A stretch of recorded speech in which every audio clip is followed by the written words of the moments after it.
Over the past few weeks, you've probably seen some information come out about the nomination process for the upcoming general elections. But how exactly does it work? To walk us through the process, I'm joined today by Connie Johnson, one of the assistant returning officers for the general elections. Thanks for joining me, Connie. And thanks for having me. Okay. So if I could start with the basics, who's eligible to stand for election? To stand for election, you must have your name on the register of electors. That's effective from 1 July 2025, and you must be at least 21 years of age. Okay, so if someone meets those criteria, what do they do then? They'll need to complete a nomination form. These are available from the SHE website, the castle, the customer service center, or the library. On that form, candidates must write their full name and sign it to confirm they're willing to stand for election. Okay, and what about sponsors? I know that's an important part of the process. Yes, it's essential. Each candidate needs 2 sponsors. Both sponsors must be on the register of electors effective from 1 July 2025. They must each state their full name and sign the nomination form together at the same time, in the presence of either a justice of the peace, the returning officer, or an assistant returning officer. This step is non-negotiable. There are no exceptions. Okay, so that is definitely a very important step. Yeah. So, okay, what about supporters? Each candidate also needs 5 supporters. Again, all must be listed on the current register of electors.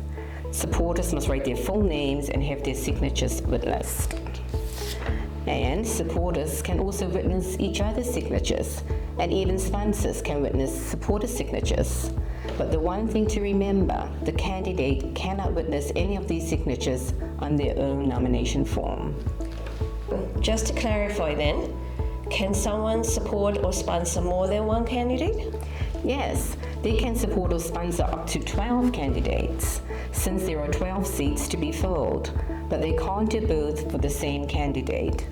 So every completed nomination form should have the names of 7 different people, 2 sponsors and 5 supporters.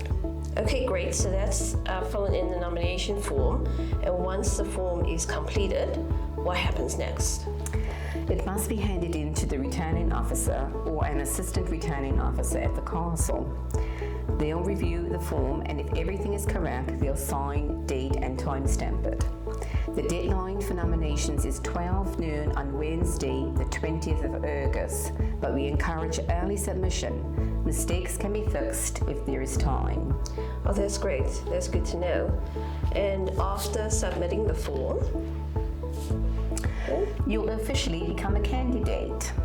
You'll get a written acknowledgement and some important information, including guidance about campaigning. This includes avoiding offences under Part 5 of the Elections Ordinance, like bribery, treating, undue influence, or breach of secrecy. so are those campaign guidelines available now? Yes, they're published in the local papers, on the SHE website, and on social media.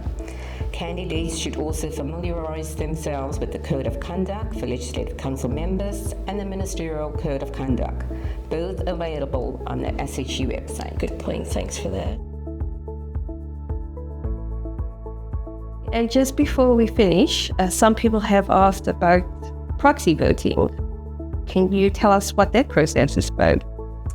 It's a good question, Nicola. If someone can't vote in person, say they'll be off island, unwell, or physically unable to attend the polling station, they can nominate a proxy.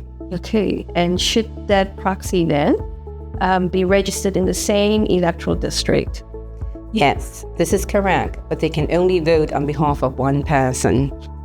We'll share more about the proxy voting soon, but anyone planning to be away should start that process early. Okay, and just to confirm, when will the nominations be announced? Nominations will be announced at 1 p.m. on Wednesday, the 20th of August. Brilliant. Thank you so much for breaking it down so clearly for us, Connie. If anyone has any more questions, who can they contact? Thank you, Nicola. So they can contact me, Julie Francis, or Carol Henry at the Castle, or they can call us on 22470. Thank you.